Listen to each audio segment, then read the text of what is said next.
Sí, buenos días, gracias, Presidenta. Un gusto saludarle esta mañana.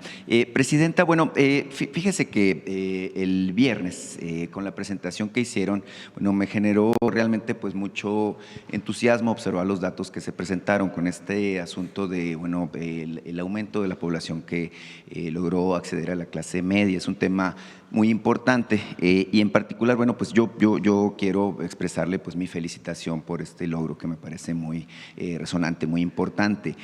Creo que es toda una hazaña el volver a instaurar lo que es la movilidad social como un hecho al alcance, válgame, pues de millones y millones de personas.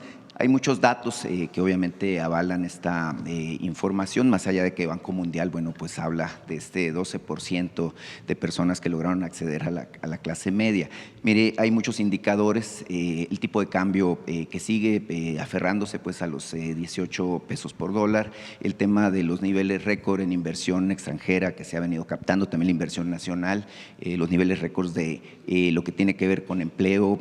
Bueno, pues la verdad es que son muchos datos económicos que, bueno, hacen ver que México realmente pues ha logrado cambiar la lógica y la narrativa de lo que venía ocurriendo. Antes, como usted sabe, lamentablemente pues nuestro país se había convertido en una fábrica de pobres. Hoy por hoy, de acuerdo a los datos que ofreció hace no mucho la Secretaría de Bienestar, pues cada mes 268,000 personas salen de la condición de pobreza, lo cual, bueno, creo que es un tema importante.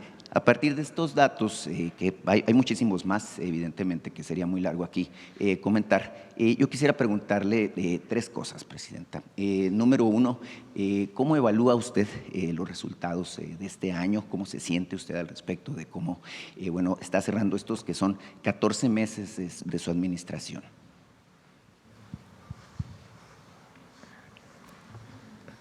Ahora sí que es pregunta, que hay que darle su tiempo. En primer lugar, nosotros cuando hicimos campaña y llegamos al gobierno el 1 de octubre de 2024, planteamos que iba a haber continuidad y avance con la transformación. Hay quien no está de acuerdo, pero la gran mayoría del pueblo de México está de acuerdo con ella, porque ha visto mejora en sus condiciones de vida. ¿En qué consiste el fondo, digamos, de la transformación? Uno, esta visión de justicia social, que se resume en la frase por el bien de todos, primero los pobres, o en el concepto de prosperidad compartida. Mucha gente habla del crecimiento económico, que es el crecimiento del Producto Interno Bruto, que es importante, no lo estamos minimizando. Pero hay muchos países que han crecido económicamente 6%, 4%, 3%, y no ha disminuido la pobreza. ¿Qué quiere decir el crecimiento económico? Pues que hay más inversión, que hay más riqueza generada. Pero esa riqueza generada se puede quedar en unos cuantos y no hay derrama a toda la sociedad. Lo que hemos demostrado nosotros con la Cuarta Transformación, y digo nosotros porque es obviamente el presidente López Obrador en el primer sexenio de la Cuarta Transformación, pero nosotros en el sentido de que es el pueblo de México y en el diseño de esta política económica y social de justicia. Lo que hemos demostrado es que aún, incluso cuando el crecimiento económico no es tan alto, puede la gente salir de la pobreza. ¿Qué quiere decir eso? Que hay distribución de la riqueza. ¿Cómo se distribuye la riqueza? Pues esencialmente con tres formas. La primera, aumento al salario mínimo. Es decir, que la riqueza generada se distribuya más a los trabajadores y las trabajadoras. Al aumentar el salario mínimo, pues lo que se produce llega más al trabajador, hay una distribución. Entonces, el aumento salarial de A ver, vuélvela a poner la gráfica. De 3,000 pesos a lo que va a haber en el 2026, al final el salario quedó en, el salario diario, 315 pesos diarios. De 107 pesos en 2010, 124 pesos casi. En 2018 a 315 en 2026. Claro que pues es un aumento muy importante. Esto es distribución de la riqueza, le llega más al trabajador. Eso es lo primero. Lo segundo, los programas de bienestar. Adultos mayores, 13 millones que reciben en este momento 6,200 pesos bimestrales, que es un apoyo por lo menos para la alimentación, aparte de la dignificación de las personas. Pero son 845,000 millones de pesos en 2025 que se distribuyen de manera directa a la gente a través del Banco de Bienestar. 32 millones de familias se ven beneficiadas. Segunda forma de distribución, porque antes ese recurso se quedaba en el gobierno o se apoyaba a los de arriba, pero no se apoyaba a los de abajo. Tercero, la recuperación de las obras estratégicas del gobierno. Generan empleo directo, empleo indirecto y potencian el desarrollo económico. Y cuarto, la inversión privada, que también es muy importante. La inversión extranjera directa y la inversión nacional, desde el pequeño empresario hasta el más grande. Esos 4 elementos han permitido la distribución de la riqueza en el país. Y es muy importante porque de otra manera, si no hubiera cambiado el modelo económico, esto no hubiera ocurrido. Entonces es una visión distinta, completamente distinta, y que genera bienestar. Por eso todos los programas se llaman programas de bienestar. Por eso la palabra bienestar para nosotros pues es un sinónimo de la transformación, bienestar para las y los mexicanos.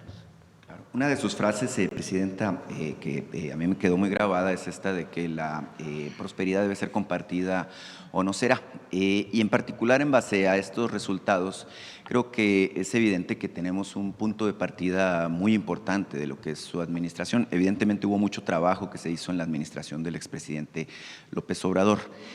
Usted lo ha dicho en distintas instancias, bueno, hoy hay un modelo de desarrollo económico, un plan de desarrollo industrial, existen, bueno, pues distintas estrategias que, bueno, a toda vista pues están funcionando, ¿verdad? Si no, no estuvieran estos números, bueno, que resuenan, válgame, pues aquí muchos medios caen en negación, pero incluso a nivel internacional se habla ya de este fenómeno, por no decir milagro económico que está viviendo México. Estamos cerca pues de alcanzar este anhelo de convertirnos en una de las potencias emergentes a nivel global.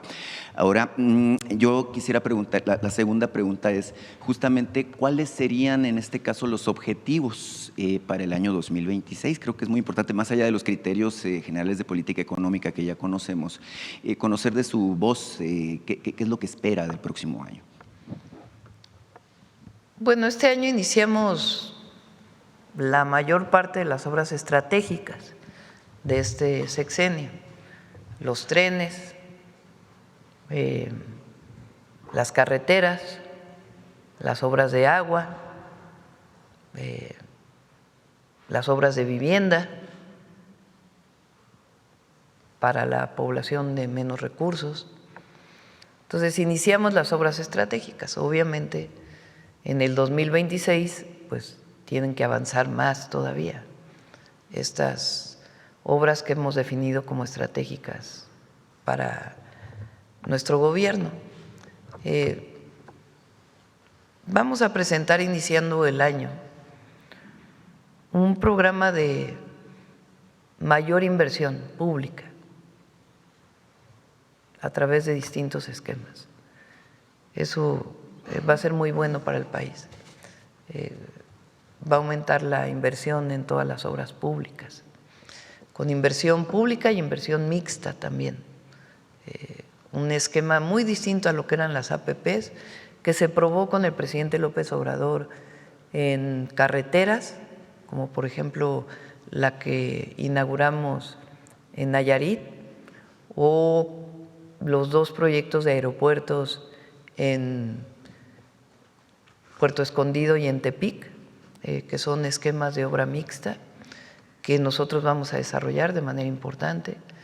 Ya lo presentamos en electricidad, también en Pemex va a haber una parte de proyectos mixtos, en carreteras también y en otras obras de infraestructura.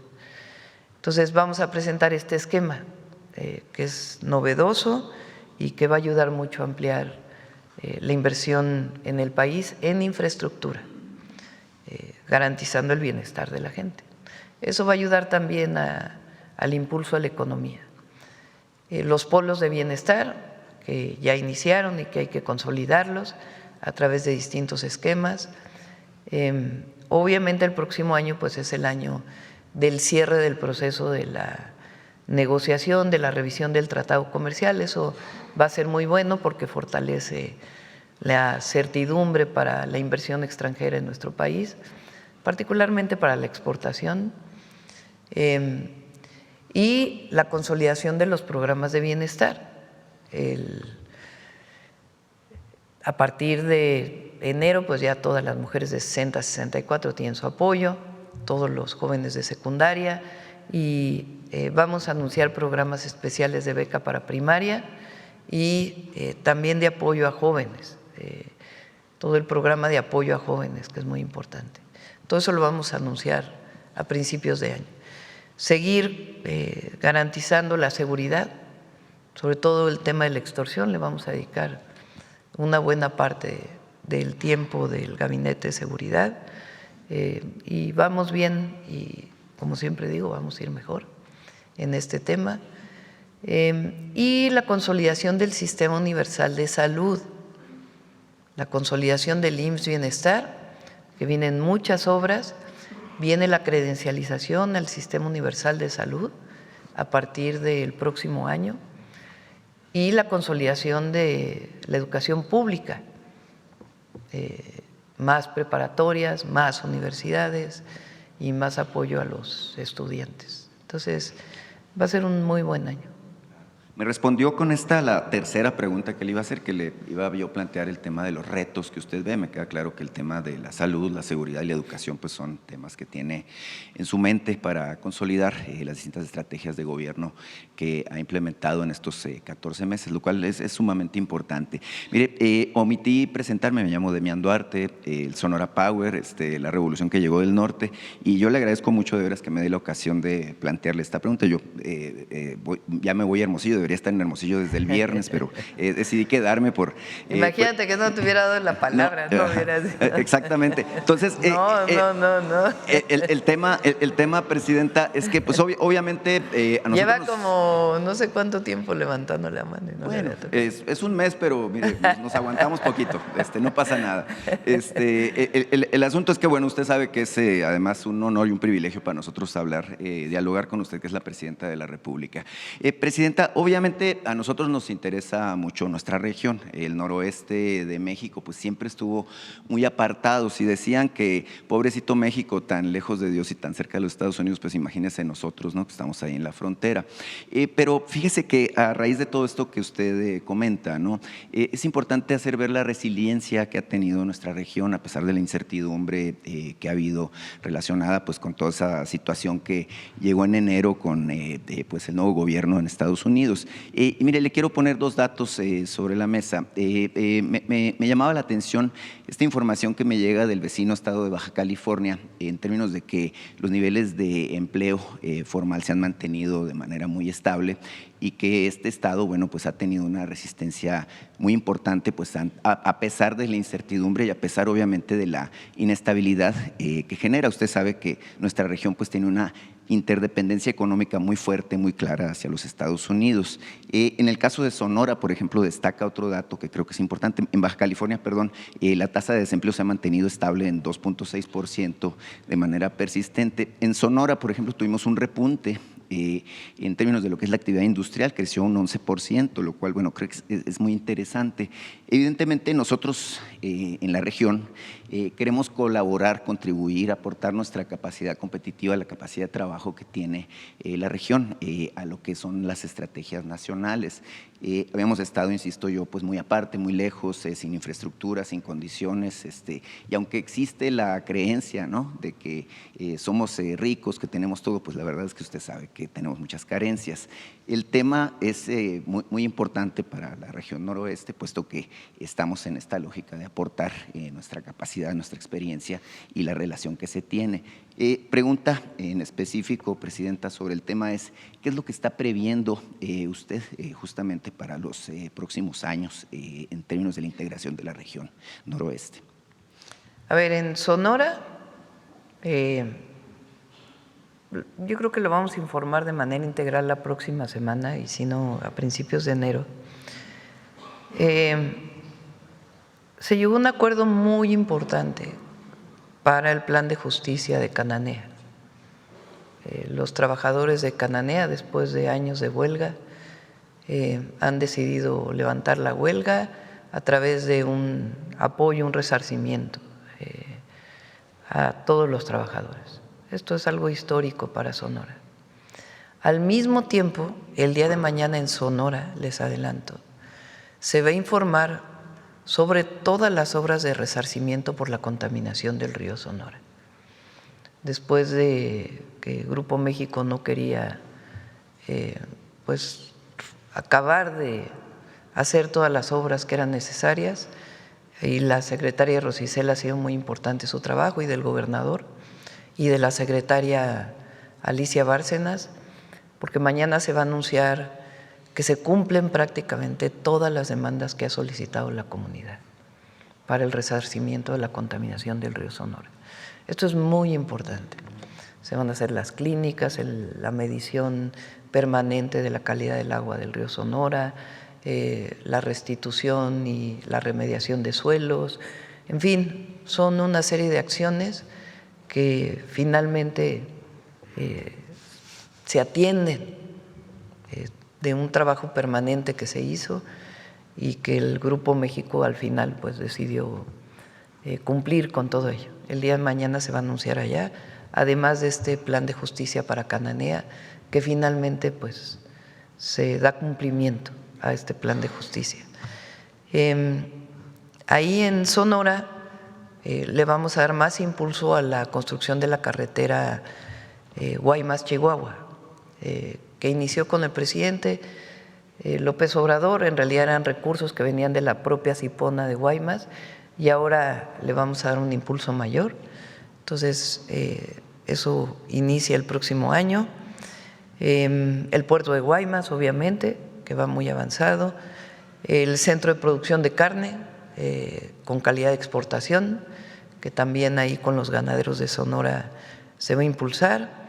Y en general lo que es el Plan Sonora, que también pues ya se anunció la semana pasada que se amplía la producción de energía solar en Puerto Peñasco y algunas otras acciones que tienen que ver con el propio Plan Sonora.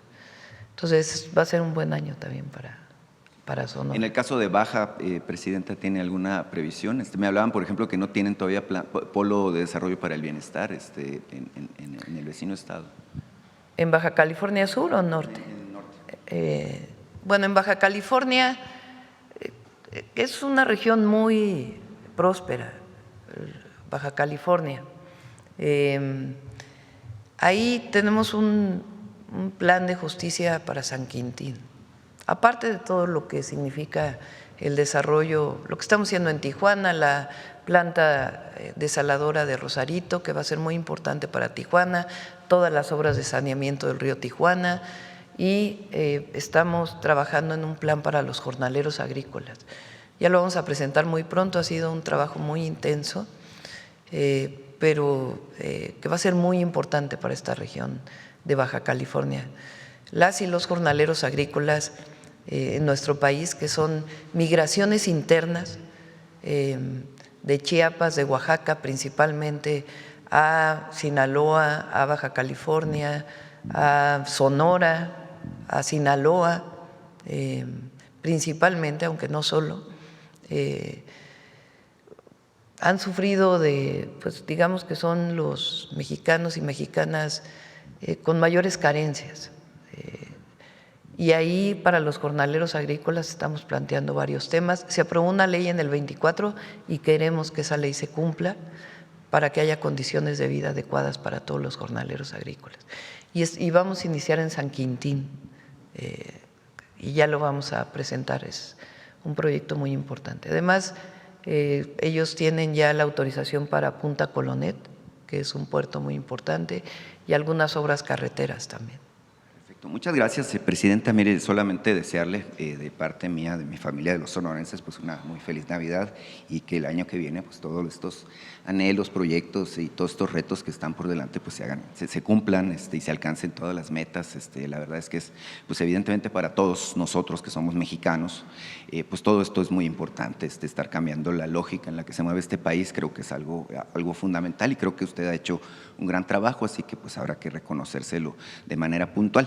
Y mire, aquí en la plática mañanera, antes de entrar aquí al Salón Tesorería, me preguntaban algunos compañeros que si, como usted dijo que me iba a dar la palabra, que si sería posible que le pida que nos tomemos la foto de fin de año. Ah, sí.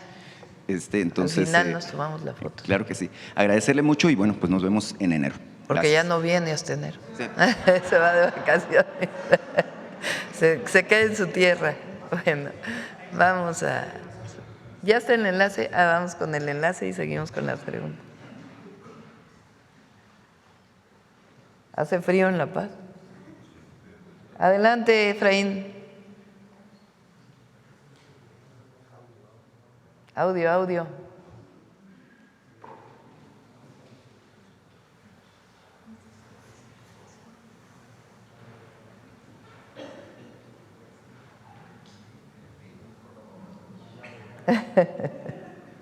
Milena tiene mucho frío, la presidenta municipal de La Paz. Pero creo que tampoco nos escuchan. A ver, checa, a ver, monta, a ver si… Se congeló también.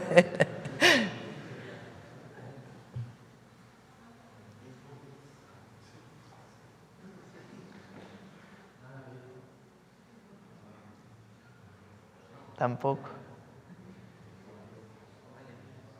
Vamos a la siguiente pregunta, si quieres, en lo que se…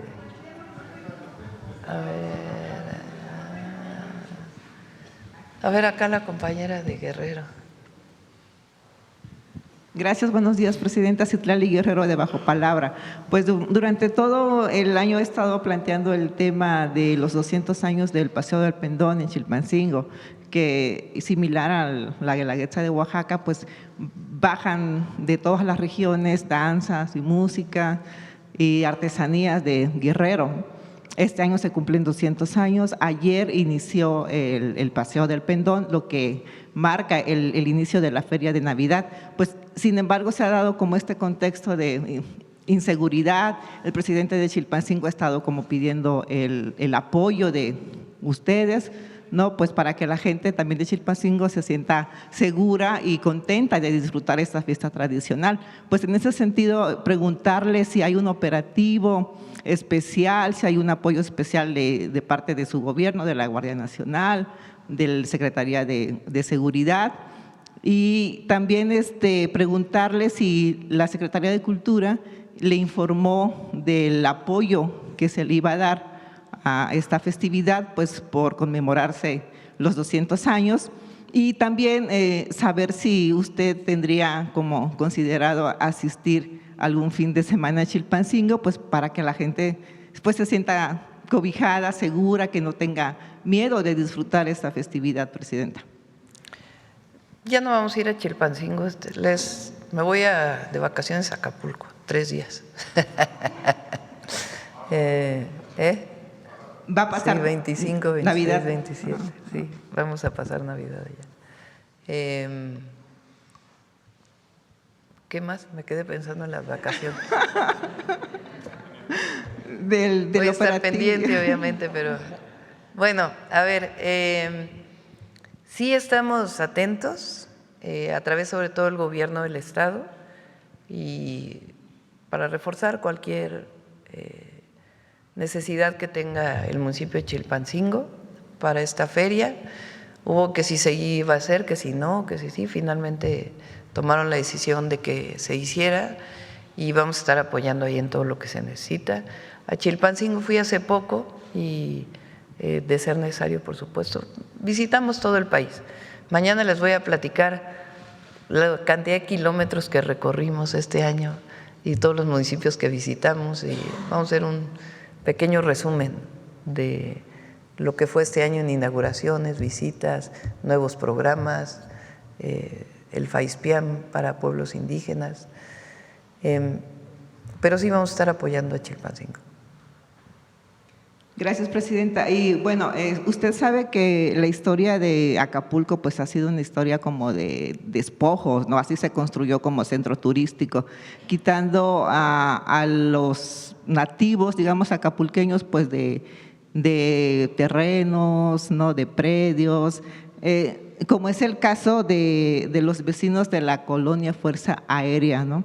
De Acapulco, quienes denuncian que desde 2016 han sido víctimas de despojo ilegal de sus casas a través de un fraude inmobiliario encabezado por Israel Nogueda Pineda, hijo del exgobernador Israel Nogueda, en complicidad con el juez Arturo Nosari Morlet y la inmobiliaria Basilic 7, quienes se han valido de escrituras apócrifas avaladas por el finado exalcalde Luis Walton Aburto para despojarlos de sus viviendas, incluyendo pues a personas de tercera edad. Algunas de hecho han fallecido de infarto, ¿no?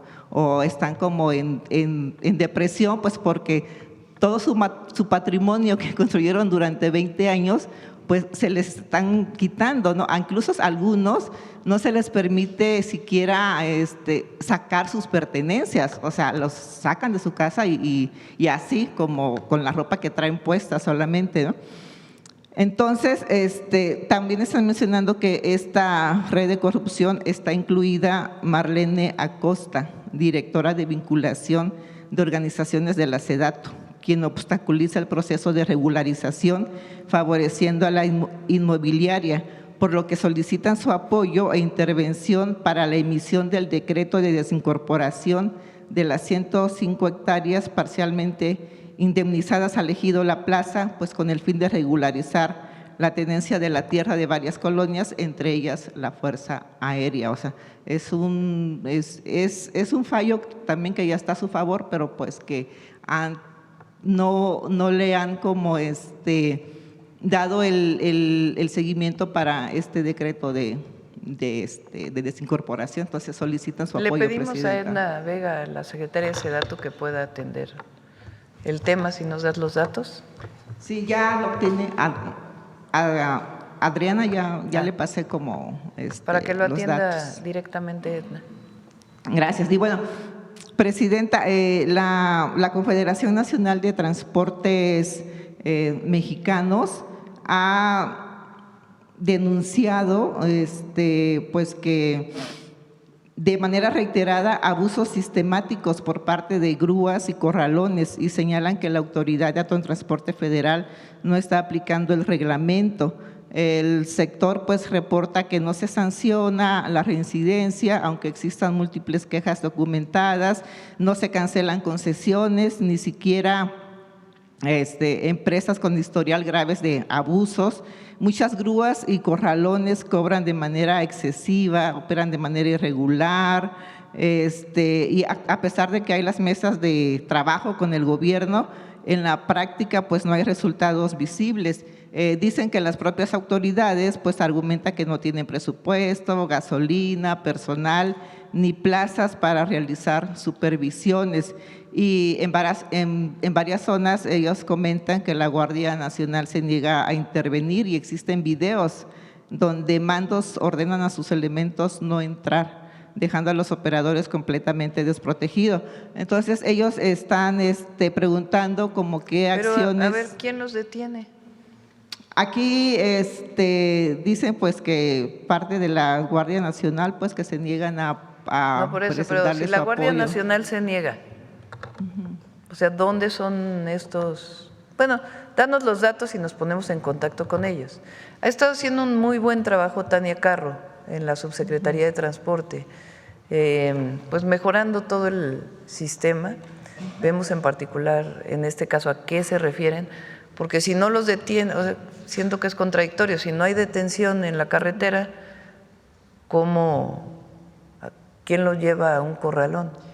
Pero igual dice pues que en los corralones hay muchas irregularidades, precios excesivos, que no, y que hay las denuncias y que no han Lo intervenido. atendemos y vemos con ellos, con Tania Carro, a ver Y ya exactamente qué es lo que plantea. por último, Presidenta, bueno, la semana pasada usted nombró a Estela Damián como consejera de la Presidencia de la República.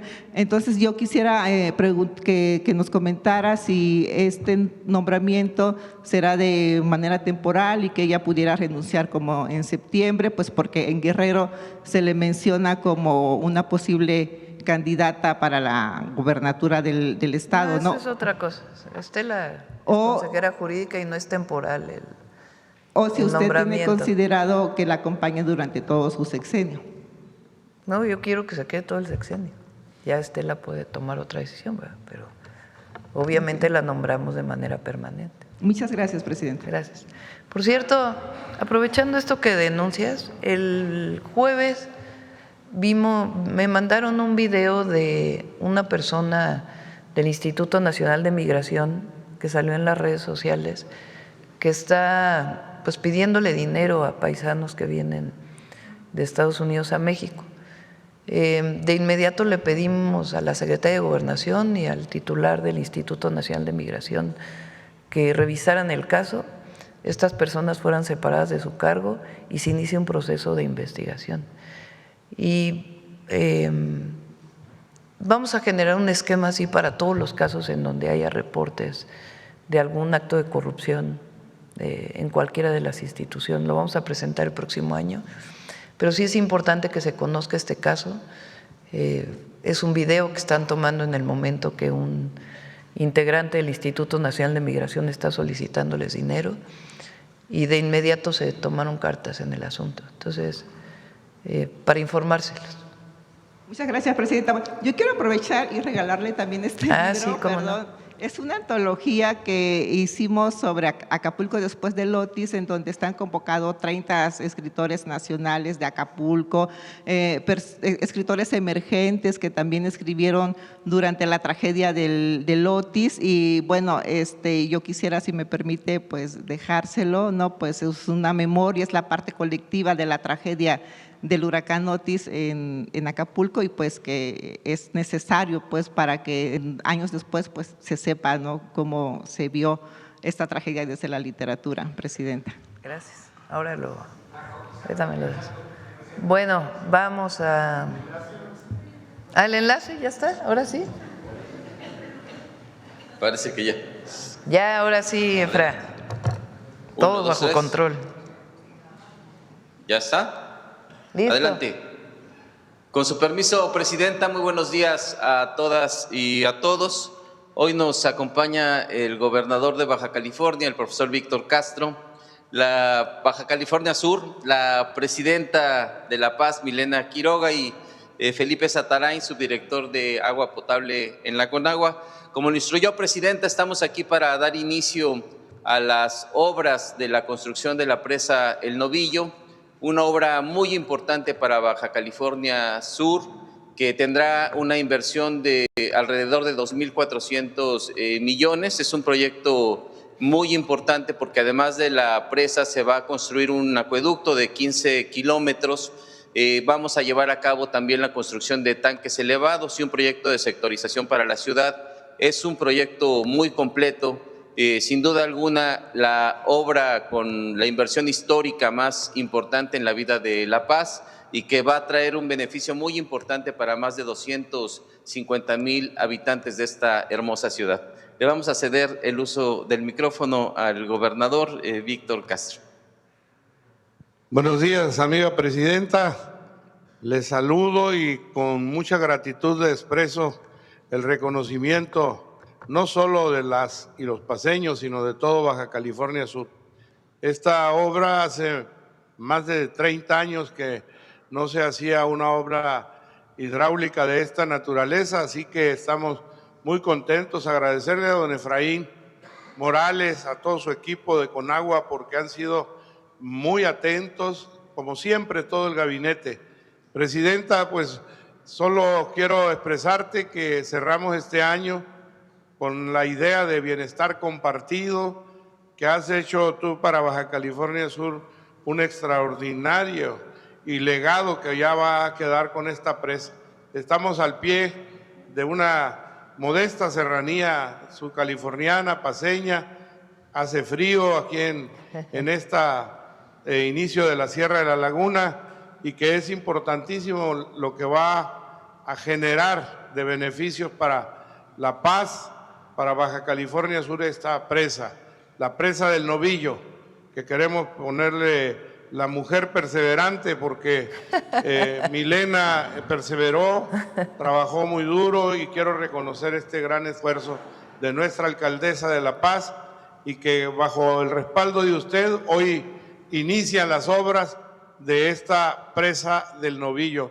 Muchas gracias, señora presidenta. Ya sabe que le queremos en Baja California Sur de una manera extraordinaria, que aplaudimos todo lo que vienes haciendo, presidenta, a lo largo y ancho del país para mejorar esta nación nuestra, y esta casi isla te saluda y te desea, al igual que a todo el pueblo de México, lo mejor para estas fiestas decembrinas, que la Nochebuena siga siendo para todos los mexicanos y mexicanas muy fraterna, llena de esperanza, que estás fortaleciendo el país, y que el próximo año el estar compartido sea mejor para todos. Gracias, presidenta, un abrazote y que le vaya muy bien a México. Así que vamos desde aquí, en la presa del Novillo, puro para adelante. Puro para adelante. Presidenta, si nos lo permite, tenemos un pequeño video y después le vamos a pedir a la alcaldesa que nos ayude con el conteo para el banderazo de inicio de las obras. En Baja California Sur, donde el agua es vida y cada gota se cuida, el Gobierno de México impulsa una obra estratégica que marcará un antes y un después para miles de familias, la presa El Novillo. Con una inversión de 2.400 millones de pesos, este proyecto tiene un objetivo claro: garantizar agua segura, suficiente y continua para más de 250,000 habitantes del municipio de La Paz. La obra incluye la construcción de una presa, una planta potabilizadora y un acueducto de 15 kilómetros que conducirá el agua desde la presa hasta la ciudad. Este conjunto de acciones impulsará el desarrollo económico y social del Estado, al tiempo que fortalecerá su infraestructura y la justicia social, al cerrar brechas de desigualdad y mejorar la calidad de vida de la población. Con la presa El Novillo, el Gobierno de México ofrece certeza a una de las regiones que más lo necesitaba y reafirma su compromiso con el derecho humano al agua, con la igualdad y con las familias de Baja California Sur.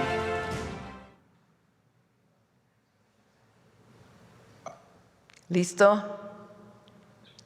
Muchas gracias, presidenta, por esta obra histórica para nuestro municipio. Le agradecemos de todo corazón y ahora sí que cerramos muy bien con broche de oro este año. Gracias a usted. Listas las máquinas que van a arrancar con esta gran obra a la cuenta de 3.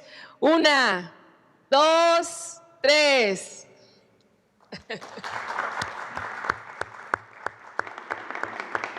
¡Viva México!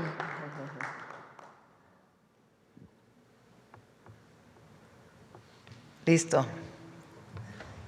Aquí seguimos trabajando. Vamos a ver el compañero.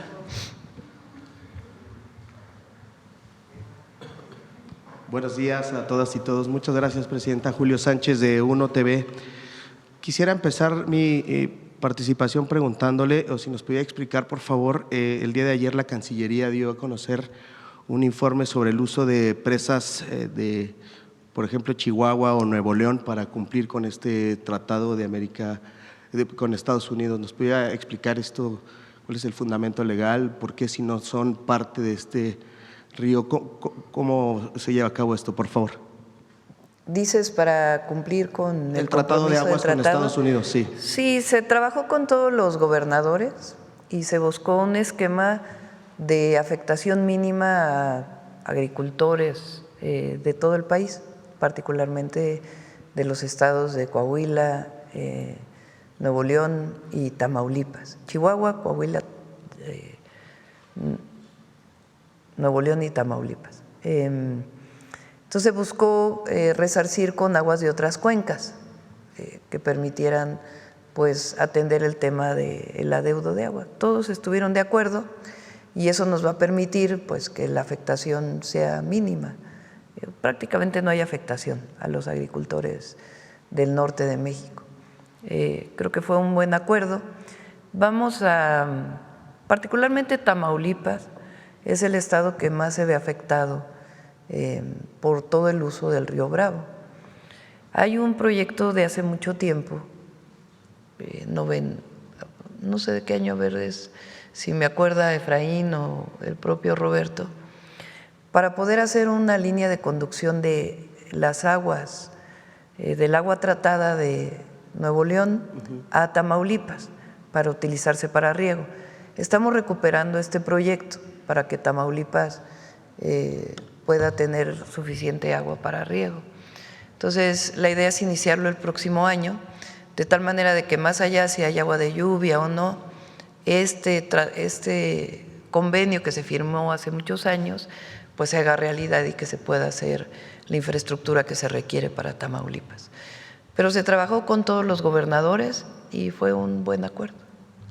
¿Esto tiene un fundamento legal, además de, sí, digamos, este acuerdo? Sí, nosotros no hacemos nada ilegal. Sí. ¿Esto se hacía también en el pasado? ¿Se llegó a hacer? En otras épocas también se ha hecho. Sí. Y es parte, digamos, también de lo que se habló con los Estados Unidos en esta mesa de negociación, se le explicó, digamos, esta parte. Sí, es parte de lo que se explicó. Todo es transparente, por eso la publicación el día de ayer, por eso el trabajo que se va a estar haciendo permanentemente de Conagua, por eso toda la inversión que se está haciendo en riego eficiente que permita que el agua del río Bravo, particularmente en el norte, el programa de riego eficiente es para muchos distritos en todo el país, pero particularmente en el norte, pues que se utilice menos agua para riego, aumente la productividad de los cultivos, incluso se están haciendo sustitución de cultivos que utilizan menos agua, trabajando directamente con los agricultores, con los gobernadores de los estados, para poder cumplir con el tratado, en el marco que establece el tratado, y al mismo tiempo pues mejorar las condiciones en nuestro país. Entiendo. Gracias, Presidenta. En un segundo tema, preguntarle si se pudiera tener un informe detallado o más información sobre el petróleo que México entrega a Cuba, si es posible tener esto. Fíjense que ya lo tienes ahí. Hoy en la mañana me pasó Efraín, un compañero de Relaciones Exteriores, los acuerdos que ha habido en materia de petróleo en todos los gobiernos, independientemente del partido político, y es importante que se conozca, porque si no parece que solamente, primero lo hacemos en un marco legal que como país soberano, y segundo, damos continuidad a una serie de apoyos que se han dado históricamente de nuestro país a Cuba. No, pero esta es relación bilateral. Sí, esto es lo de Pemex, ¿verdad? Cooperación energética y financiera. Vamos abajo, porque lo de arriba pues tiene que ver con el bloqueo. En 1994, durante el periodo especial en Cuba, se formalizó una inversión de $350 millones para la modernización de la refinería de Cienfuegos, una operación estratégica de swaps, intercambio de deuda por inversión. Asistencia de Pemex en 2012. Se firmaron cartas de intención para que Pemex brindara asistencia técnica a la estatal cubana CUPET permitiendo que tuviera presencia de los proyectos de exploración que Cuba ejecutaba con consorcios internacionales. Condonación de deuda en 2013. Condonó el gobierno de Peña Nieto deuda que tenía el gobierno de Cuba con Petróleos Mexicanos. Condonó 70% de la deuda histórica con Bancomext, reestructurando el resto para fomentar el comercio bilateral. Cronología de encuentros presidenciales, bueno, esto ya es otra cosa, pero que conozcan. Luis Echeverría fue el primer presidente que visitó Cuba tras la revolución. López Portillo visitó La Habana. Fidel Castro visitó México por primera vez con Salinas de Gortari. Salinas de Gortari visitó Cuba tras la caída de la Unión Soviética y Fidel Castro visitó México. Ernesto Zedillo visita la cumbre iberoamericana y se reúne ahí también con disidentes cubanos. Con Fox fue aquel incidente de Comes y te vas, pero vino Fidel Castro a México. Para quienes no conocieran esto, estaba Castañeda, ¿no?, de Relaciones Exteriores. Entonces tenían preocupación de que no se fueran a encontrar el presidente de Estados Unidos con Fidel Castro, con Bush, y entonces le dice Fox en el teléfono a Fidel: bueno, está bien, te invito, pero come si te vas. Fox había dicho otra cosa y fue en realidad los cubanos quienes dijeron cómo fue que ocurrió. Pero bueno, ahí hubo, de todas maneras, hubo esta relación. Con Calderón, Calderón visitó La Habana con cooperación técnica y energética. Peña Nieto visitó La Habana y Raúl Castro visitó Mérida, visitó México. López Obrador visitó La Habana y Díaz-Canel visitó México varias veces, y con nosotros la visita de Díaz-Canel durante la toma de posesión, junto con otros presidentes. Esto es importante porque lo dije yo el viernes, la relación México-Cuba es histórica. México fue el único país que se opuso en el primer momento al bloqueo. Entonces, independientemente del partido político, ha habido relación México-Cuba. No es algo nuevo, no es una situación nueva, y todo se hace en el marco de la ley y también por motivos humanitarios también al pueblo de Cuba. Quisiera preguntarle… No lo tengo planteado en este momento. Más específicamente, por ejemplo, ¿cuántos barriles son? ¿A qué precio de mercado se han enviado? Sí, por supuesto, se informa. Lo informamos, le pedimos a Pemex que lo pueda informar. Sí, y saber si pudiera incluirlo en este informe, si los gastos de transporte, también manejo de carga y descarga portuaria. Todo es legal. ¿Quién está pagando eso? Todo es legal y es parte de algo que se viene haciendo con Cuba desde hace mucho tiempo. De acuerdo, Presidenta, muchas gracias, lo esperaré. En otro tema, nuevamente un fin de semana complicado en Sinaloa, hubo situaciones de bloqueos, incluso cuerpos, restos humanos en hieleras y demás. ¿Cuál es el balance que hace, digamos, hacia el cierre del año sobre la situación en Sinaloa, si hay que hacer algún cambio de timón, alguna modificación? Hoy lo vimos en el gabinete y como siempre le pediría al gabinete de seguridad que pudiera hablar. Ayer hubo en particular en el sur de Sinaloa, en Escuinapa, estos bloqueos y había estado en un promedio de alrededor de 3.5 homicidios diarios y fue un fin de semana en donde subieron los homicidios. Y le pido al gabinete de seguridad que pueda dar toda la información. ¿Hay alguna autocrítica del gobierno, algo que pueda modificarse? ¿Todo se está haciendo, digamos, de acuerdo a lo que se requiere Le pido al según el gabinete de reto? seguridad cuando venga aquí que pueda hacer un balance de lo que estamos haciendo en Sinaloa. Es un apoyo integral, tanto a la Policía Estatal de Sinaloa como por parte de las fuerzas federales. ¿Usted no ha considerado alguna modificación Es o un hacer tema algo? el de Sinaloa, que tiene sus particularidades. Recuerden que este inicio de la violencia en Sinaloa, porque Sinaloa tenía una situación de mucha tranquilidad, se da a partir de la entrega del Mayo Zambada a Estados Unidos y de esta ruptura del grupo delincuencial que opera en Sinaloa, provocada entre otras cosas por por esta situación, que aunque digan no ha quedado claro de todas maneras. Entonces, a partir de esta situación, de esta ruptura de este grupo, producto de la entrega del Mayo Zambada, viene esta situación de violencia. No es distinto a otros estados de la República. Y nosotros no tomamos partido ni por uno ni por otro grupo, sino sencillamente la protección a la población, que es lo más importante. Ha habido muchas detenciones, incautación de laboratorios, un trabajo muy fuerte por parte de las fuerzas federales con el objetivo principal de protección a la ciudadanía. Y ya puede el Gabinete de Seguridad informar hasta dónde se ha avanzado. Siguen yendo del Gabinete de Seguridad cada 15 días, cada 3 semanas a Sinaloa. No se le ha dejado a Sinaloa solo.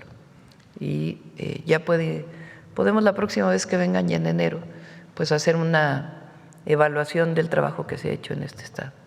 Presidenta, ahora que menciona lo de el Mayo, que dice que no ha quedado completamente claro, ¿ustedes desde el gobierno, digamos, confían en la declaración que dio el Mayo allá en Estados Unidos, el que dice cómo fue enviado allá y toda esta declaración, el gobierno confía que fue así? Yo pediría que lo informara el Gabinete de Seguridad. Ahora la Fiscalía también hizo su propia investigación de esta situación y también la Fiscalía puede informar con más detalle. Entiendo, Presidenta, muchas gracias. Un último tema, quisiera abordar sobre el tema del Mundial y aprovechando que está aquí el titular de la Profeco, recuerdo que nos platicó de esta plataforma para la venta de boletos y que dijo que sería posterior a el día del sorteo y demás, a ver si se tiene un avance, esta parte cómo se va a realizar, si sigue avanzando o no en esta plataforma a la par con la FIFA para esta venta de los boletos, digamos de la reventa o buscar regularizar esa parte. A ver, ahí son 2 temas importantes, o 3. Salió el fin de semana un artículo diciendo que se estaba dando muchísimas facilidades a la FIFA para disminución de impuestos. Sacó Secretaría de Hacienda un comunicado muy importante, porque fue al revés, o sea, se había firmado algo en el 2016 o 15 o 16 para que se llevara a cabo el Mundial en México, que daba varios años de exención de impuestos. Se redujo a 1 año y se acotó por parte de la Secretaría de Hacienda. Entonces es importante que esto se conozca. Ayer se dio el comunicado con detalles de esta situación. Lo segundo, la venta de boletos es un asunto privado, no interviene el gobierno. Interviene con Profeco para revisar que no haya ningún abuso a las personas consumidoras o quienes compran los boletos. Pero el gobierno no es que venda los boletos, esto es muy importante. O sea, es un asunto privado por parte de la FIFA y quienes tienen el Estadio Azteca o el Estadio Jalisco o en Monterrey, pero es un asunto privado. Y la Profeco hace una revisión, que ahí sí nos puedes informar, Iván. Sí, Presidenta, claro que sí.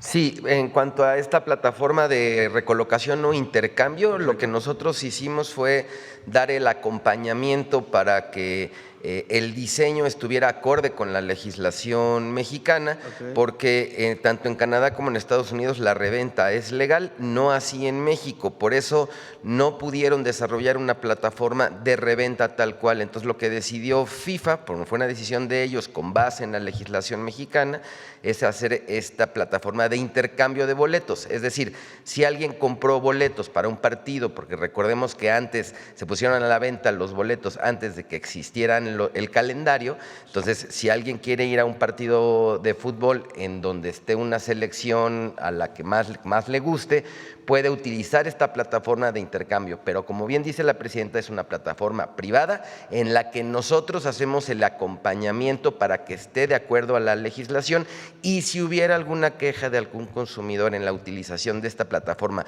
o en general en la venta de los boletos, nosotros ayudamos, nosotros apoyamos para defender a las personas consumidoras. Esto, presidente. Entiendo, muchas gracias. Presidenta, aprovechando, justo cómo va a ser o si se tiene planeado hacer algo en los alrededores de los estadios, el tema de la venta informal, ¿no? Productos que no son oficiales y demás. Entiendo que esto también hay una regulación o FIFA exige mucho esa parte, que no se puede y demás. ¿Se está trabajando eso? Sí, parte? se trabaja, lo coordina, como saben, Gabriela Cuevas, y participan también las entidades federativas, los estados y las ciudades, porque hay una parte de la regulación en donde son las ciudades quienes deben hacer la inspección, o el estado o ya la federación. Pero hay un trabajo coordinado con FIFA y particularmente con los 3 gobiernos en donde va a haber partidos. ¿Desde el gobierno federal se apoyaría a hacer operaciones? Pues hasta donde estén operativos? nuestras atribuciones, pero nosotros coordinamos el trabajo. Entiendo. Una última, si me permite, y con eso agradezco mucho su tiempo. Gracias. Si tiene alguna opinión sobre este anuncio de la alianza de 2 aerolíneas, Viva y Volaris, si tiene algún comentario al respecto. Pues es una alianza especial, no es una fusión, digamos, de las 2 empresas, sino es una alianza especial entre Viva Aerobús y Volaris. Su objetivo, estuvieron aquí para informarme de lo cual agradezco, de este acuerdo que estaban tomando, y su objetivo es invertir más. Lo que quieren es no solamente agruparse, aunque mantienen las 2 marcas, sino invertir, comprar más aviones, invertir en talleres, en fin, es una inversión muy importante para ampliar la capacidad de las aerolíneas mexicanas en nuestro mercado y principalmente hacia Estados Unidos, aunque también Europa y a otros lugares. Tiene todavía que venir un análisis de la Comisión Nacional Antimonopolio, que pues lo presentarán en su momento y la comisión hará pues su revisión. Pero yo creo que tiene que estar en el marco de la ley, evidentemente, pero creo que es algo bueno que aumente la inversión y que crezcan las empresas mexicanas en la industria de la aeronáutica. Es algo muy bueno, va a aumentar el turismo y hay más competencia también con otras aerolíneas nacionales y extranjeras. Le agradezco mucho, presidenta. Buenos días a todos y todas. ¿Quién más? A ver, el compañero. Muchas gracias, presidenta. Julio Mar Gómez, de MDP, Medios del Pacífico. Presidenta, ya había mencionado alguna vez el caso de los ferrocarrileros, presidenta, pero también el caso, en este sentido, presidenta, en junio usted mencionó que el caso de la justicia prometida desde el gobierno anterior a jubilados liquidados y no liquidados exferrocarrileros, Mónica Fernández, directora de la INDEP, estaba revisando este proyecto con miras a concretarlos lo antes posible. Le pidieron a diferentes agrupaciones de exferrocarrileros integrar un padrón nacional, mismo que ya no fue formalizado por los ferrocarrileros nacionales de México en la liquidación y entregado al INDEP para que éste se lo enviara a Presidencia. Sin embargo, en la última reunión en Gobernación, la respuesta de estas instancias fue que se hizo un análisis jurídico por parte de los abogados de ferrocarriles, argumentando que los exferrocarrileros mexicanos no tienen derecho a nada, cuando lo que ellos han solicitado desde el 2022 es justicia social y no jurídica. Los miles de exferrocarrileros, muchos de ellos integrados en el Frente Ferrocarrilero de Reconstrucción por Nuestra Dignidad, Ferro, aseguraron que han cumplido con todos los trámites que le han solicitado hasta el momento, y la pregunta es si finalmente si finalmente que representaría una justicia social para ellos mismos que se prometió en este lugar desde hace 3 años y así restituir el daño que se le ha causado durante los gobiernos neoliberales, presidenta. No es sencillo el caso, porque hubo liquidaciones previas en años anteriores. Entonces, no es que no se quiera apoyar a los ferrocarrileros, sino que es un tema, o sea, aunque sea justicia social, de todas maneras tiene que cumplir con la ley. Entonces, por eso ha sido complejo. Pero lo revisamos nuevamente. Tiene que haber apoyo a los ferrocarrileros, nada más que sí, pues tiene su complicación jurídica. Muy bien, presidenta, gracias. Presidenta, en otro sentido, también le había planteado en algún momento lo que ocurría en Hidalgo, pues continúa la violación del uso de suelo agrícola por parte de la empresa china Time Ceramics, incluso pues acaban de admitir que un amparo contra ellos, perdón. Además continúa el huachicoleo del agua, como se reconoció en un audio del director comercial, lo disfrazaron con un contrato de agua tratada con CACIM, Comisión de Agua y Alcantarillado de Hidalgo, pero este venció el año pasado. Con la nueva ley de aguas, sin uso de suelo industrial, nunca podrían tener concesiones de agua industrial.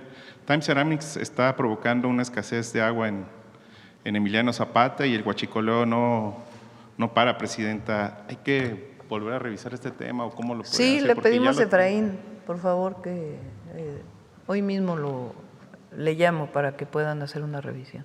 Gracias, presidenta. También nosotros estábamos dándole seguimiento a una investigación que está un poquito larguito esto, presidenta, pero es algo muy importante porque se ve, pudimos dar con una fuerte grandes cantidades pues, de posible corrupción de dinero. Entonces, el pasado 22, presidenta, de septiembre nos confirmó que el exagente Enrique Ballín Osuna, lo investigaban días después, fue destituido del AFAC. Continuamos con nuestra investigación y nos encontramos que su gente sigue autorizando y firmando licitaciones millonarias a favor de empresas inexistentes y sin las capacidades necesarias para realizar los trabajos de mantenimiento y operatividad de los equipos aéreos del gobierno federal, a los que hay que atender luego de haber prestado a los estados afectados por las inundaciones de este año. Presidenta, a ver, otra vez con el tema. El tema es sobre las licitaciones de empresas de Sedena, de defensa, que pues están mal hechas, presidenta, porque realmente… ¿De qué licitaron? Sí, a ver, tengo los datos precisos. Por ejemplo, esta es una de las empresas que se adjudican cientos de millones de pesos de dólares. Por ejemplo, empresas de infraestructura. El 12 de agosto se adjudicaron una licitación de avión marca Boeing modelo 727 de la empresa Horizon y esta empresa no tiene capacidad para poder dar el servicio, pero se la adjudicó. ¿Pero servicio de qué? De mantenimiento. ¿Mantenimiento a las aeronaves, presidenta. Ha de ser la otra empresa que no ganó, que se anda quejando. Normalmente pasa así, la verdad. Pero con gusto le pedimos a la Secretaría de la Defensa. Imagínense si en un tema tan delicado como el mantenimiento de las aeronaves nos hicieran bien las cosas. Entonces, le pedimos a Defensa que lo pueda aclarar. Sí. Particularmente este contrato. Sí, bueno, quisiera mencionar otro contrato, por ejemplo, el 25 de noviembre, en una licitación directa de una aeronave también, con 5,000 millones de dólares, por ejemplo. Pues, ¿5,000 millones de dólares? No, y ojalá la defensa tuviera ese dinero. De pesos, presidenta, discúlpeme. Y sí, imagínate, de estás hablando de 100,000 millones de pesos. Sí, de pesos, presidenta. Entonces, no. ¿Le puedo pasar todos los datos de la investigación? Sí, porque la defensa no tiene 5,000 millones de dólares para poder estar haciendo una licitación. Muy bien. Le voy con gusto a pasarle… Sí, y con gusto lo aclaramos. Mucho gusto. Muchas gracias, presidenta. Oiga, presidenta, pues también personas empleadas del IMSS, del Estado de Salud, del Estado de Veracruz, pues se quejaron porque se vuelven las tiendas de rayas cuando su participación en beneficio de los bonos navideños y demás se los pagaron con una tarjeta de de Chedraui. Entonces son 14,900 pesos que tenían 10 días para gastar y pues se vuelve al término de la tienda de raya, por así decirlo, y no, pues, no se les da el dinero en efectivo como tal. Pues hay que preguntarle al Estado de Veracruz. Son licitaciones que se hacen al mejor precio. Entonces hay que preguntarle en particular por qué ganó esta empresa. Muchas veces son bonos de recursos y otras veces se licita entre distintas tiendas de autoservicio el bono que se tiene que dar, y quien dé más por menos, pues es quien lo gana. Pero le pedimos al Estado de Veracruz que pueda aclarar este asunto. Ciertamente esos no se pueden dar en efectivo, Presidenta, o definitivamente una tarjeta vale que sea universal. Pues depende cómo lo liciten. No tengo conocimiento en particular cómo lo licitó el gobierno de Veracruz. Tiene que informarlo, pero no necesariamente es esta, como dice, una tienda de raya.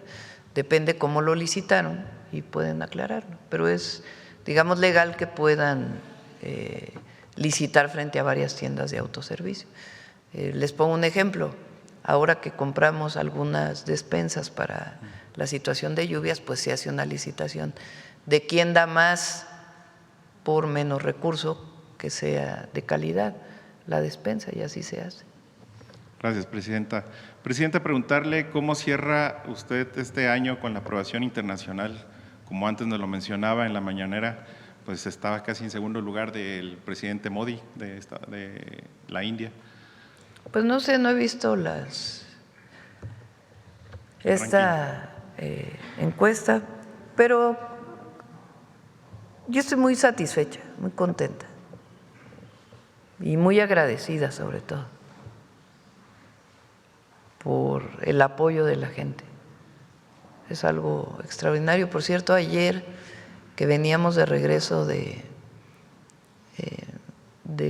el AIFA, se me acercó unos paisanos que venían en la carretera, me tocaron y abrieron la ventana, que estaban muy agradecidos por la caravana que se hizo, que anunció aquí Sergio Salomón. ¿Se acuerdan? De que vinieron muchos paisanos juntos a la llegada. Estaban pero felices de cómo se hizo la caravana, fue totalmente espontáneo. Pero así en general cuando voy a todos los estados pues hay mucho cariño que es correspondido y estoy muy agradecida por el apoyo de la gente y mi compromiso de seguir trabajando por México y por el pueblo de México todos los días. Presidenta, abundando lo que decía compañero, ¿habrá que aumentar a similitud como el plan Michoacán, un plan para Sinaloa? Porque es distinta la problemática en Sinaloa. De hecho, se está ayudando en muchos temas, particularmente, por ejemplo, en el tema agrícola. Sinaloa es pues el granero de México, realmente es el estado que más maíz produce y otros productos agrícolas. Y ahí se está apoyando a los agricultores de distintas maneras, que no le llamamos Plan Sinaloa, pero es parte del apoyo que se está dando. La Secretaría de Turismo ha estado ahí, en fin, hay distintos apoyos que estamos dando. Y el apoyo en seguridad. Es distinta la problemática de Sinaloa, de Michoacán. Y con gusto, pues el Gabinete de Seguridad puede hacer una revisión. Presidente, le agradezco haberme dado la palabra y también le deseo muchas felicidades. Igualmente. Muchas felicidades Igualmente a todos y a ustedes, a todos. su familia. Gracias. Gracias. A ver, la compañera y luego vamos para acá.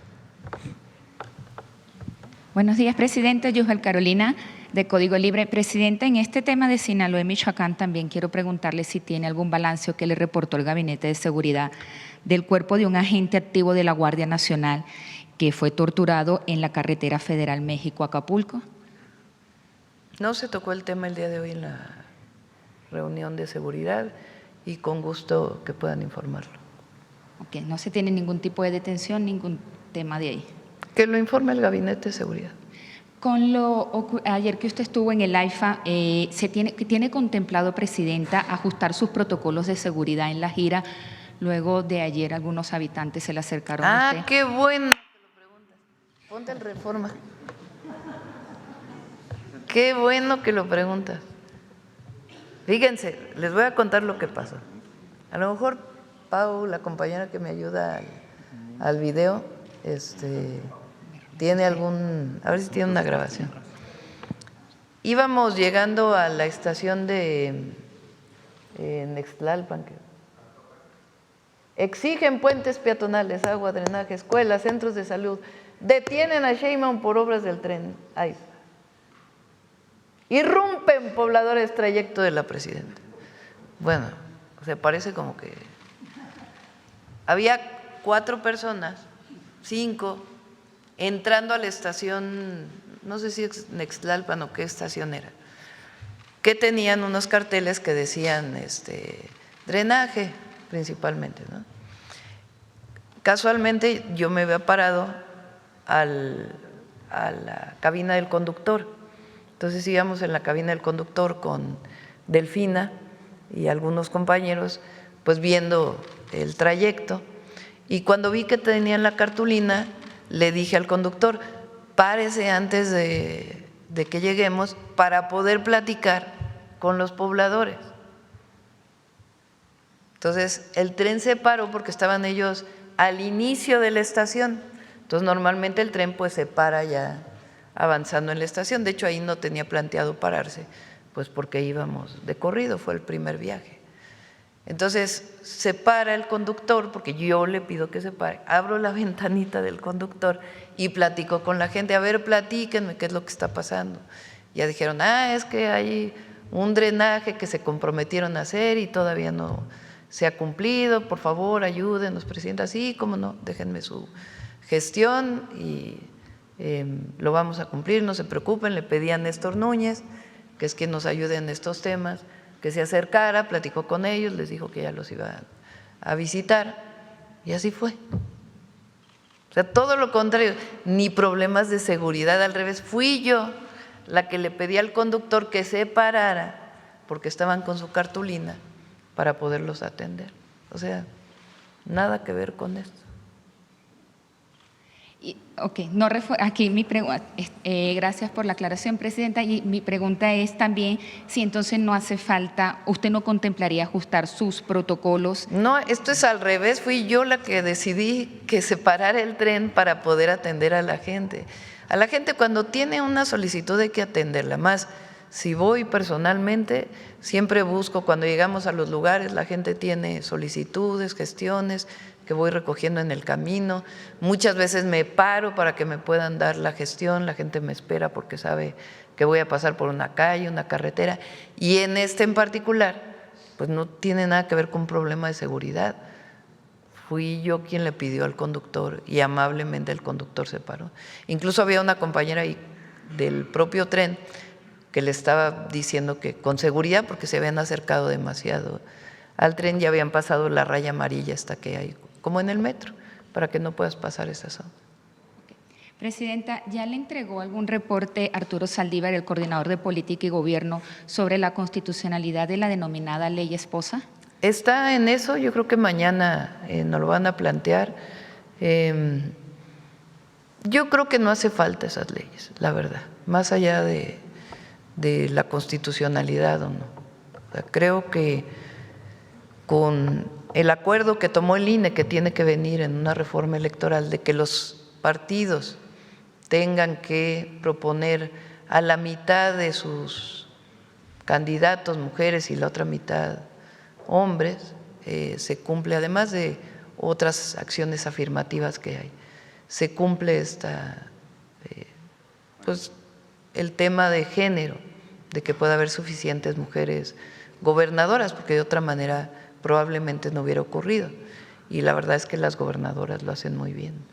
Entonces, para evitar cualquier cosa de que se está orientando o se esté evitando que una persona participe, no creo que sea necesario que se legisle la alternancia hombre-mujer, hombre-mujer, hombre-mujer. Pero vamos a ver si es constitucional o no. Okay. Y, presidenta, ¿ya tendremos respuesta de alguna embajada donde iría Alejandro Hertz? Ya merito, ya parece que ya muy pronto. Ya viene, hasta que no nos den la anuencia, entonces no informamos. Ok. Y para finalizar, ¿algún mensaje para los migrantes, tanto a los connacionales como los migrantes de otros países aquí en México, que les quiera dar ahorita en esta época? Sí, nuestro cariño, nuestro apoyo,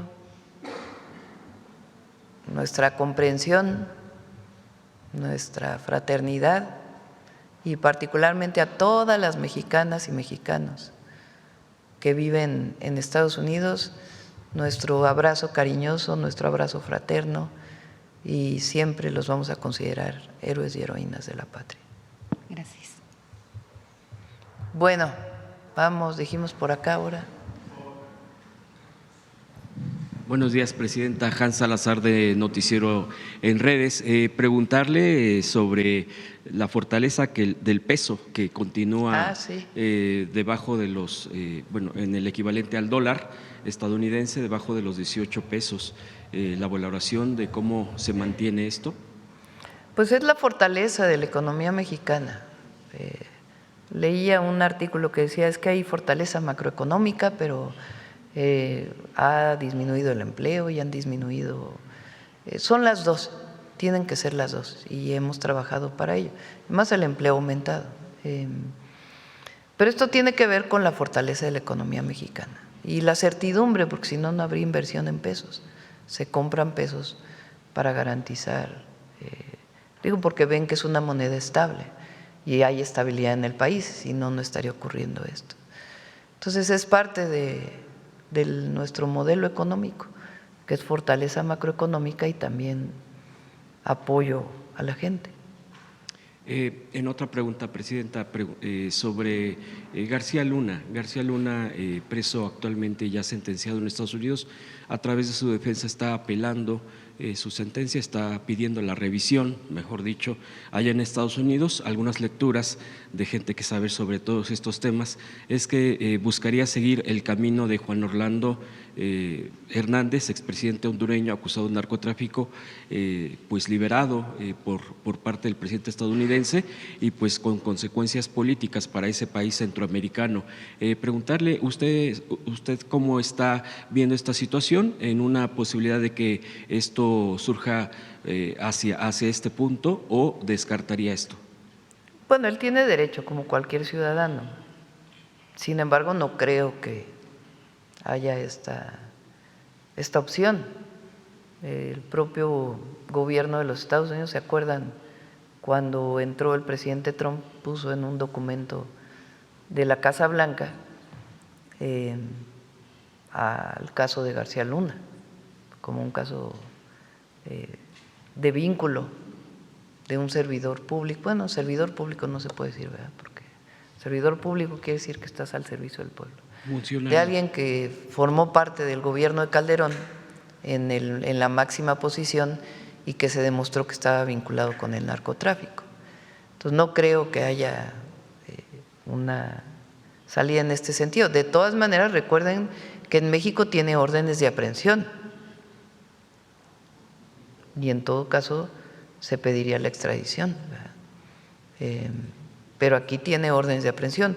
Recientemente detuvieron una persona que trabajaba con García Luna, ya relacionada con los contratos posteriores a cuando fue secretario de Seguridad, porque en el juicio que tuvo en Estados Unidos ya no consideraron, solamente consideraron la parte cuando él trabajó en el gobierno, pero posterior a que trabajó en el gobierno, pues hay mucha documentación de contratos con corrupción que hizo con el gobierno de México, de entonces Peña Nieto, con funcionarios del gobierno de Peña Nieto. Y por eso fue detenida una colaboradora de García Luna recientemente por la Fiscalía General de la República. Entonces no creo que ocurra, pero de todas maneras, pues aquí tiene órdenes de aprehensión. Gracias, Presidenta. También sobre su gira del fin de semana, preguntarle si nos pudiera dar más información a detalle sobre esta planta de ciclo combinado. He estado leyendo algunos datos al respecto sobre esta planta ya, el inicio allá en Querétaro, sobre este apoyo y esto que ha presentado la Comisión Federal de Electricidad al respecto. El trabajo que se hizo durante el periodo del presidente López Obrador y del licenciado Bartlett en la CFE fue muy bueno. No solamente recuperaron a Comisión Federal de Electricidad y la capacidad del Estado mexicano para generar 54% de la energía eléctrica, sino que CFE es una empresa que se financia sola. Tiene un apoyo, pero es para las tarifas de alrededor de, creo que este año fueron casi 100,000 millones de pesos, que se dieron a Comisión Federal de Electricidad para garantizar que las tarifas del consumo de los consumidores más bajos se mantenga en ese nivel, que no aumente el precio de la electricidad. Pero el financiamiento de CFE es un financiamiento propio a través de distintos esquemas que se mantuvieron ahora después del cambio en la Constitución y en la ley de electricidad, de Comisión Federal de Electricidad. Y se hicieron varias plantas, particularmente de ciclo combinado. Ciclo combinado es una planta de generación que es más eficiente que las termoeléctricas convencionales. Ya tiene muchos años que iniciaron estas plantas en México, pero ahora este modelo que inició con el presidente López Obrador es una tecnología que usa poca agua, permite un enfriamiento con muy poca agua, de tal manera que aumenta la producción de energía y disminuye el consumo de agua. Y son plantas muy eficientes. Ya inauguramos varias e inauguramos en este caso la de Querétaro, del SAUS, que es de 268 megawatts, si mal no me acuerdo, es 268 megawatts, y es parte de estas plantas que inició el presidente López Obrador con CFE y que a nosotros nos va a tocar inaugurar. Nos quedan 3, 2 de ellas en la península de Yucatán, y aparte pues son las nuevas plantas que presentamos, que son 5 plantas de ciclo combinado adicionales que se van a construir, además de todas las plantas de energía renovables que también va a construir CFE. Hay otro dato incluso en el tema económico. El día de ayer el INEGI presentó datos estadísticos respecto al turismo en torno, con referencia al PIB, que representa un 8.7% del PIB del año pasado, del 2024, y que sumaría 2.713 millones.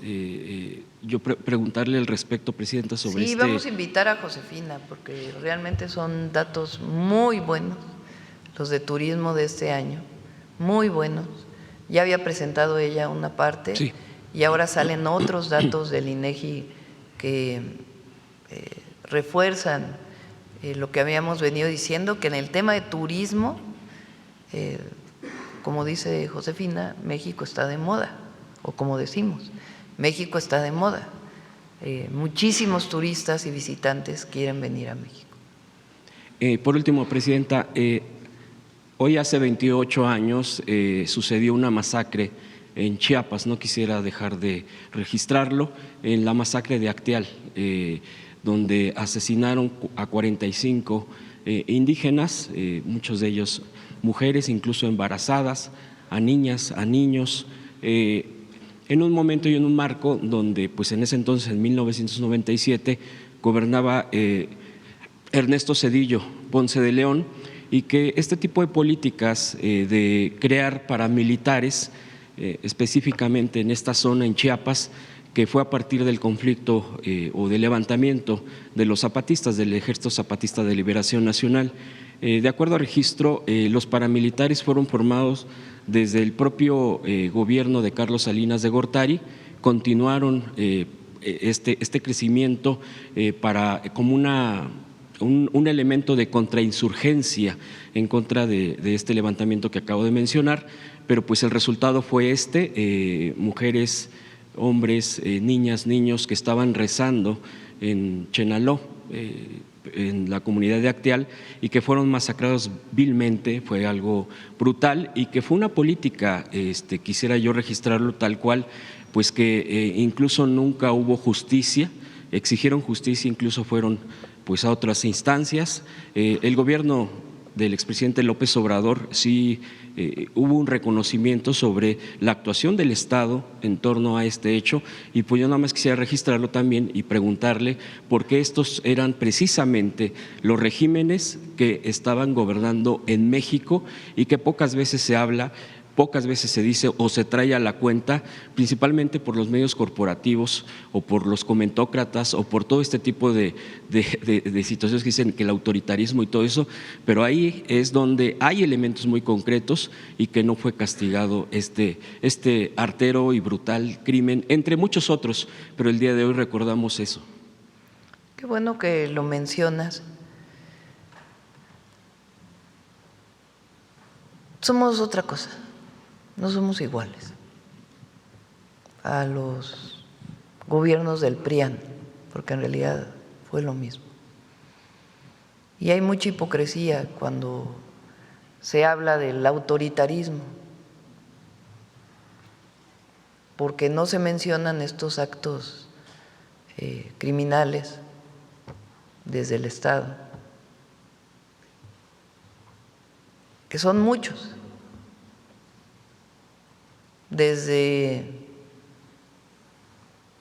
el siglo XX y después del siglo XXI.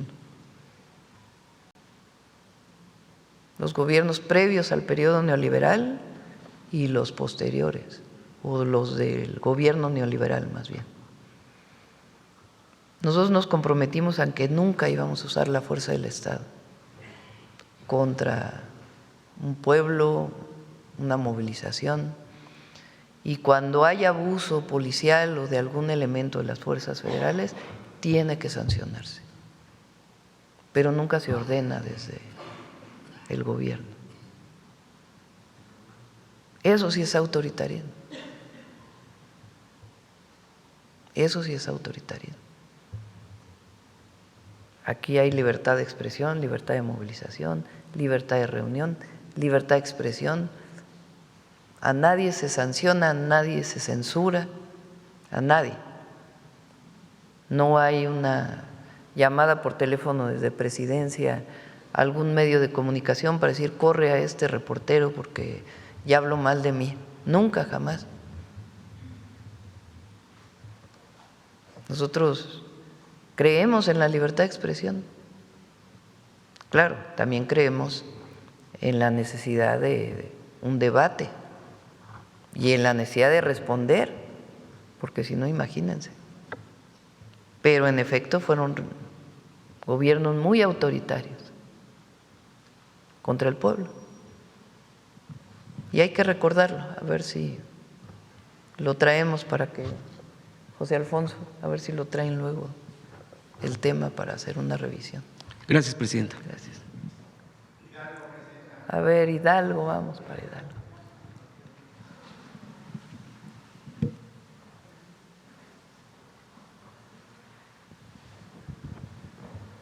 Gracias, Presidenta. Buenos días, Marco Antonio Olvera, del periódico digital Hidalgo News. Yo quisiera saber cómo va el proceso de la coquizadora, que definitivamente aumentaría la independencia energética del país junto con lo que se está produciendo en Dos Bocas y pues prácticamente la independencia de México con el tema de las gasolinas, pues dejará un buen sabor de boca, digamos, en ese sentido. Tula ya está produciendo mucho más gasolina. Ya está el primer equipo funcionando desde hace ya algunas semanas. Y le falta todavía algunos temas, pero Tula va muy avanzado ahora que venga Pemex. Dije que iba a venir esta semana, pero se va a perder mucho todo el trabajo que se ha hecho en Pemex. Lo vamos a dejar para enero, la información sobre Pemex, porque es muy, muy relevante. Y la coquizadora va muy avanzada, a ver si vamos también a la refinería de Tula, para que se conozca el trabajo que se está haciendo ahí, y todo el programa ambiental para Tula, que es el saneamiento del río, la reconversión de la planta de combustóleo a gas.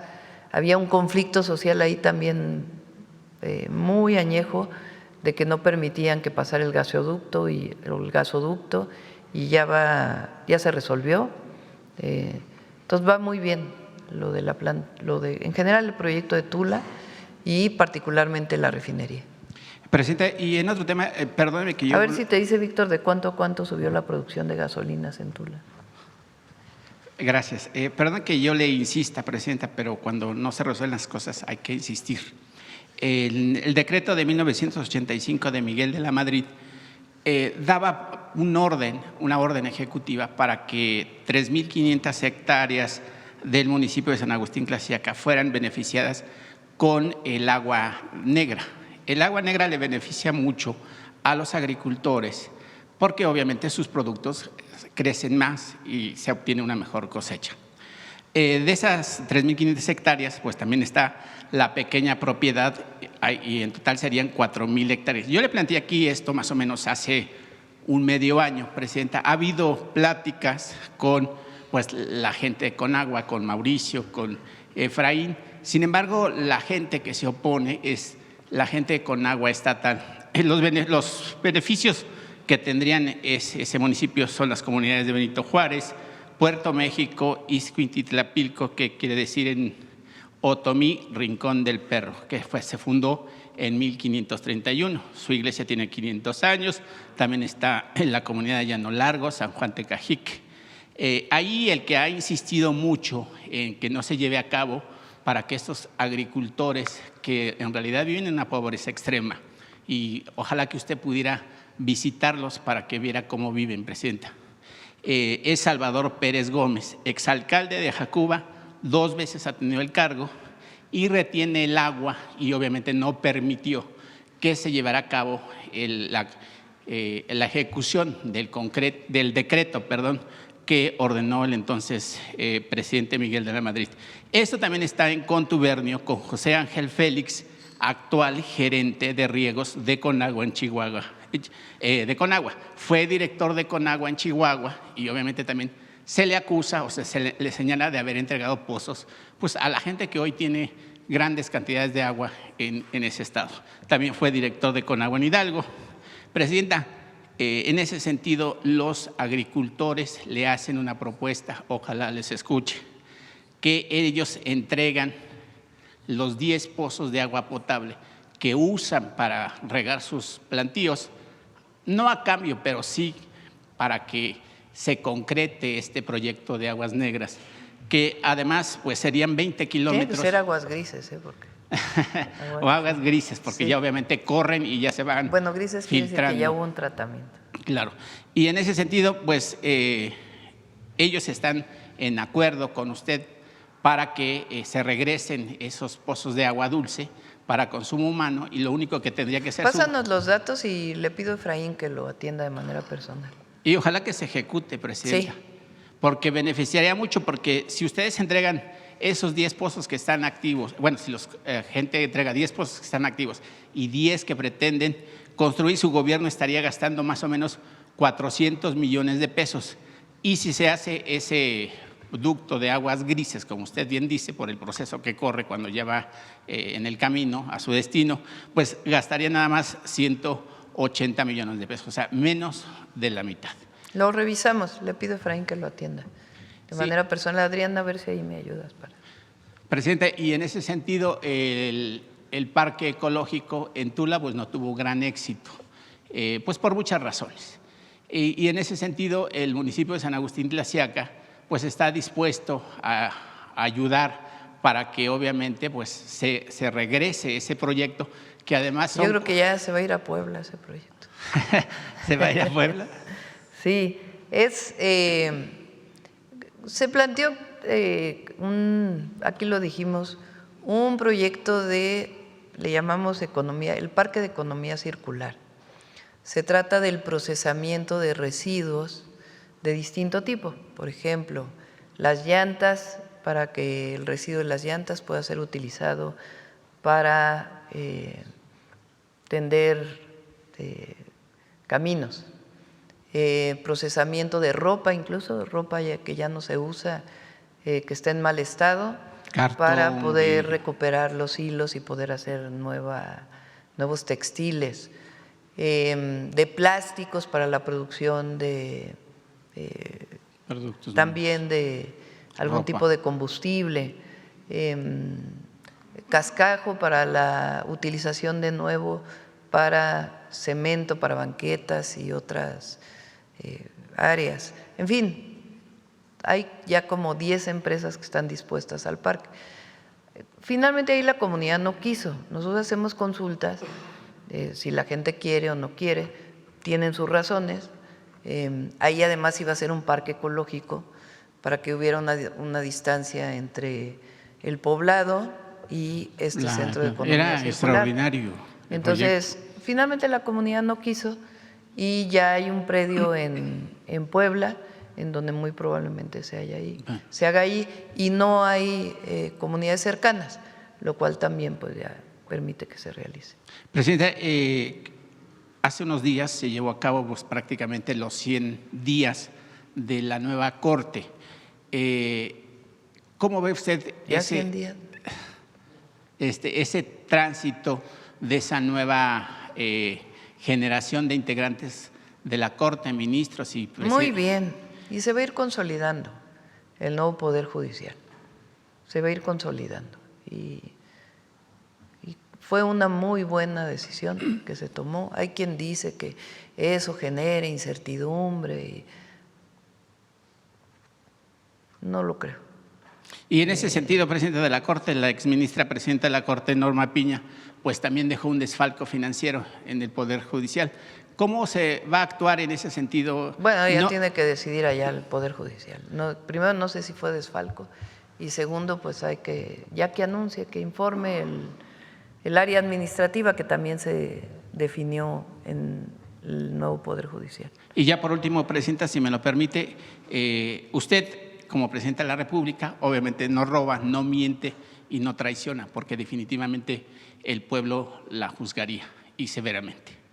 Porque desde mi punto de vista es una mujer honesta que ha llevado al país al liderazgo mundial, que ha sostenido una economía estable, que no hay crisis y por supuesto el dólar se mantiene estable, que eso permite, el peso, perdón, con la fluctuación del peso dólar y eso mantiene una estabilidad financiera en la compra y obviamente consumo de lo que tenemos los mexicanos. En ese sentido, presidenta, de no robar, no mentir, que es un lema básico de Morena, pues resulta pues una mentira para el diputado Ricardo Crespo, quien obviamente tiene una empresa de construcción de casas que se llama Asicresa, SADCB.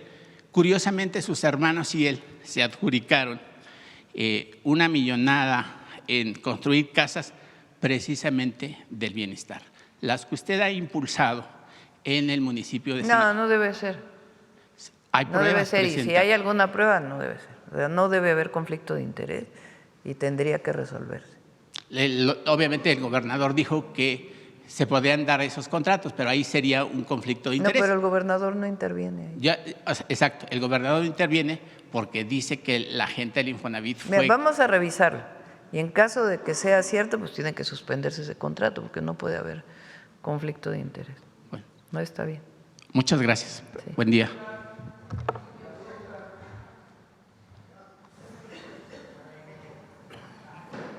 Pasó la refinería de Tula de 90,000 a 137,000 barriles diarios de gasolina y 40,000 adicionales de diésel.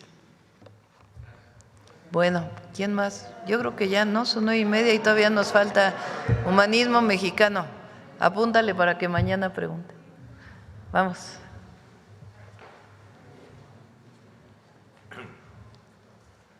Con su permiso, señora presidenta, y perdón por la voz.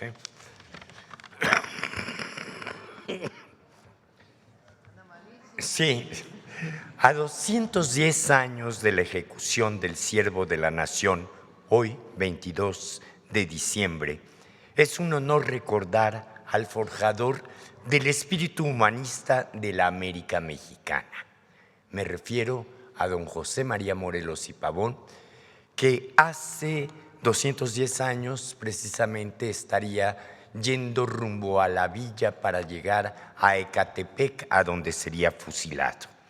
Mucho se ha escrito en torno a este personaje, a este prócer de la independencia, pero hay una actitud que es fundamental y que es el reflejo de ese humanismo que trascenderá su vida, la actitud de saber escuchar. Escuchó a su madre, hija de maestros, escuchó a sus compañeros, los arrieros con los que en su juventud recorrió parte de lo que es hoy el estado de Guerrero, escuchó al padre Hidalgo cuando fue su maestro, a sus compañeros de seminario y escuchó. Se recordarán que hace una semana hicimos aquí memoria del descubrimiento de la Piedra del Sol. Él escuchó como alumno ese descubrimiento y se interesó en la grandeza del pueblo mexicano anterior a la conquista. A Morelos le llegan también las voces de sus feligreses como cura, y a Morelos le llegan las necesidades y los anhelos del pueblo para solo así poder forjar un ideario como son los sentimientos de la nación. Y sobre este interés profundo del México anterior a la conquista, quisiera yo leer textualmente lo que antes de empezar a delinear los sentimientos de la nación a los constituyentes en Apatzingán, a el Congreso del Anáhuac, les dijo: día grande, fausto y venturoso día es este en el que el sol alumbra con luz más pura y aún parece que en su esplendor nuestro regocijo en alegrarnos. Genios de Moctezuma, de Cacamatzin, de Cuauhtemotzin, de Xicoténcatl, de Calzoncin, celebrad como celebráis el mitote en que fuisteis acometidos por la pérfida espada de Alvarado, este dichoso instante en que vuestros hijos se han reunido para vengar vuestros desafueros y ultrajes y librarse de las garras de la tiranía y fanatismo que los iba a absorber para siempre. Al 12 de agosto de 1521 sucedió el 14 de septiembre de 1813, en aquel se aprestaron las cadenas de nuestra servidumbre en México Tenochtitlan. En este se rompen para siempre en el venturoso pueblo de Chilpancingo. Veamos la cápsula que hemos preparado para honrar la memoria del siervo de la nación. José María Morelos es considerado, junto con Miguel Hidalgo, uno de los padres fundadores de la nación mexicana. De familia muy humilde, Morelos nació en Valladolid, hoy Morelia, el 30 de septiembre de 1765. A los 24 años ingresó al Colegio de San Nicolás, donde era rector Miguel Hidalgo. Cursó latín y teología en la Ciudad de México y se ordenó como sacerdote en 1797. Fue nombrado párroco de Carácuaro, Michoacán. Al saber que Hidalgo se levantó en armas contra el gobierno virreinal, en octubre de 1810 fue a sumarse a su lucha. Hidalgo le encomendó llevar la causa insurgente al sur y tomar Acapulco. Morelos fue el mejor estratega militar de la insurgencia. Condujo contingentes muy bien organizados y disciplinados junto a Hermenegildo Galeana y Mariano Matamoros. Estableció zonas liberadas bajo control insurgente. Su genio militar se combinaba con su talento político y con su visión de estadista. En septiembre de 1813 se convocó al Congreso de Anáhuac, que declaró la independencia y aprobó el decreto constitucional para la libertad de la América Mexicana.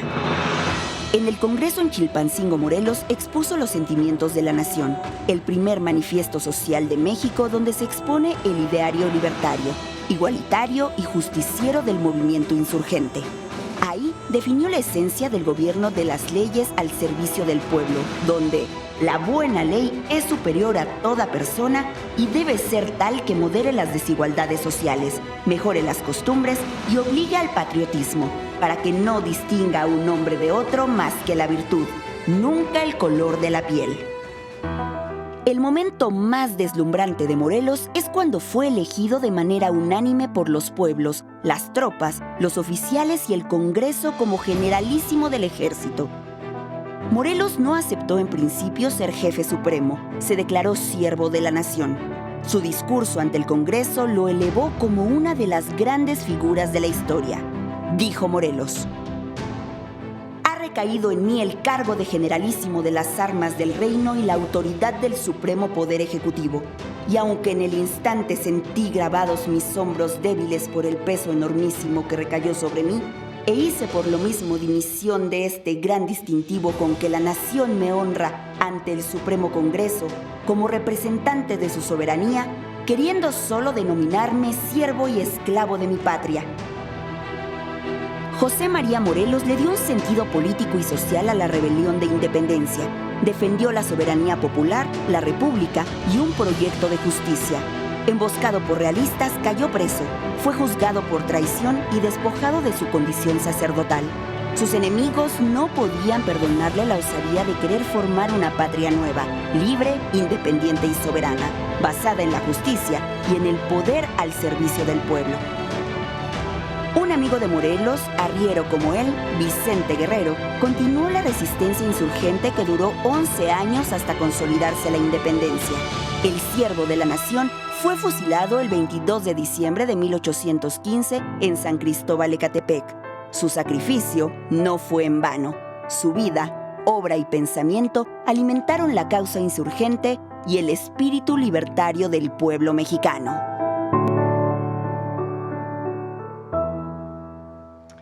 Sus últimas palabras fueron: morir por la patria es la mejor de las muertes. Gracias.